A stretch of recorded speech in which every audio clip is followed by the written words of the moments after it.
Saudara-saudari yang dikasihi oleh Tuhan Yesus Kristus, selamat bertemu kembali dalam program Arus Hayat Voice.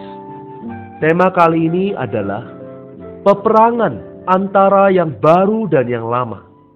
Pembacaan Alkitab kali ini diambil dari surat Roma pasal 7 ayat 14 dan 17. Sebab kita tahu bahwa hukum Taurat adalah rohani, tetapi aku bersifat daging, terjual di bawah kuasa dosa. Kalau demikian, bukan aku lagi yang memperbuatnya, tetapi dosa yang ada di dalam aku. Galatia pasal 5 ayat yang ke-16. Maksudku ialah, hiduplah oleh roh, maka kamu tidak akan menuruti keinginan daging.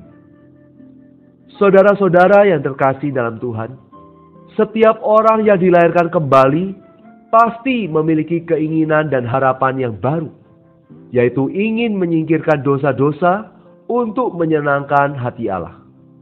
Tetapi tekad manusia tidak terlalu kuat dan seringkali dikalahkan oleh daging. Hasilnya, lebih banyak mengalami kegagalan daripada kemenangan. Roma pasal 7 ayat 14 berkata, aku bersifat daging, terjual di bawah kuasa dosa. Ayat 17-18 berkata, dosa yang diam di dalam aku, yaitu di dalam dagingku.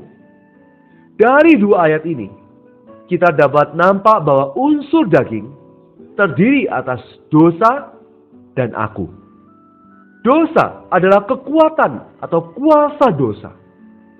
Sedangkan aku adalah yang biasanya kita sebut sebagai ego.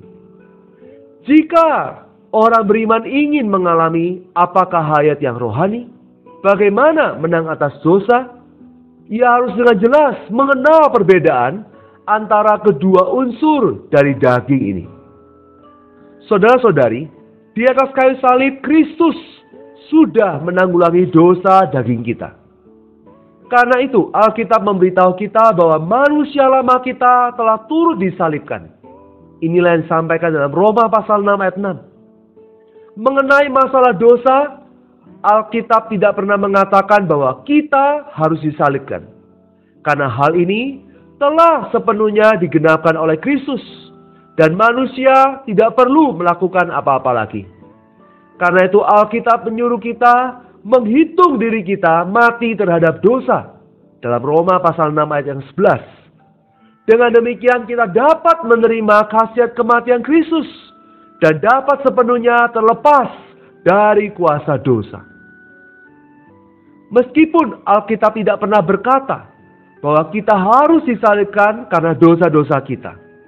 Tetapi Alkitab menyuruh kita untuk memikul salib dan menanggulangi ego kita, yaitu diri kita. Tuhan Yesus berkata bahwa kita harus menyangkal diri kita dan memikul salib dan mengikutinya setiap hari.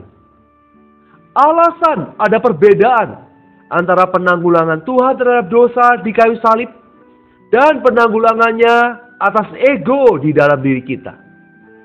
Kita tahu ketika Tuhan disalibkan, Ia baru menanggung dosa-dosa kita.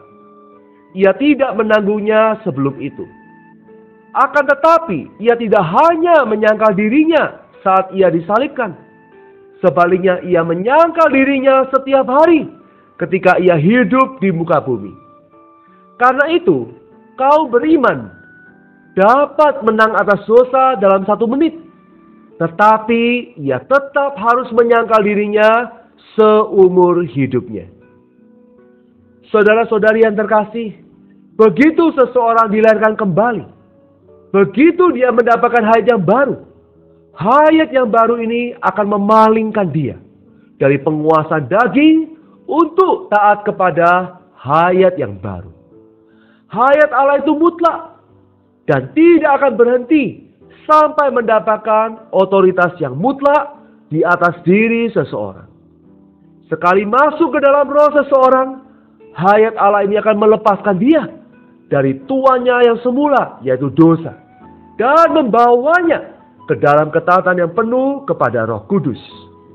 Akan tetapi, dosa secara mendalam telah berakar di dalam manusia. Walaupun tekad manusia di satu aspek telah diperbarui melalui hayat kelahiran kembali, tetapi karena tekad ini tadinya bersatu dengan dosa dan ego, maka seringkali tetap condong kepada dosa. Sebab itu terjadilah peperangan besar antara hayat baru dengan daging. Paulus di dalam Galatia 5:16 berkata, "Maksudku ialah, hiduplah oleh roh, maka kamu tidak akan menuruti keinginan daging." Salib Kristus menanggulangi dosa, sedangkan Roh Kudus menanggulangi ego melalui salib. Melalui salib, Kristus telah mutlak melepaskan kaum beriman dari kuasa dosa, sehingga dosa tidak lagi berkuasa atas diri kita. Melalui Roh Kudus, Kristus hari ini berhuni di dalam kita, orang yang beriman ke dalamnya, sehingga kita dapat mengalahkan ego kita hari demi hari dan sepenuhnya taat kepadanya. Kemenangan atas dosa adalah fakta yang sudah Kristus genapkan di atas kayu salib. Sedangkan kemenangan atas ego kita adalah pekerjaan yang sedang digenapkan oleh Kristus melalui kerjasama kita setiap hari. Semoga Tuhan membuka mata kita melihat peperangan antara yang baru dan yang lama. Kita menyerahkan diri kita untuk tetap hidup oleh Roh, dipimpin oleh Roh, sehingga kita tidak lagi menuruti keinginan daging. Mari kita berdoa. Tuhan Yesus, aku bersyukur karena hayat-Mu tinggal di dalamku. Hayat-Mu sanggup melepaskan aku dari dosa, membawa aku ke dalam ketaatan yang penuh oleh Roh-Mu. Tuhan, pimpinlah aku senantiasa hidup di dalam roh perbauran, yaitu Roh-Mu dengan Rohku, supaya aku tidak menuruti keinginan daging, sehingga aku boleh mengalami kemenangan yang sejati di dalam diri Kristus. Di dalam nama Tuhan Yesus kami berdoa dan mengucap syukur. Amin. Demikianlah firman Tuhan. Sampai bertemu di kesempatan berikutnya.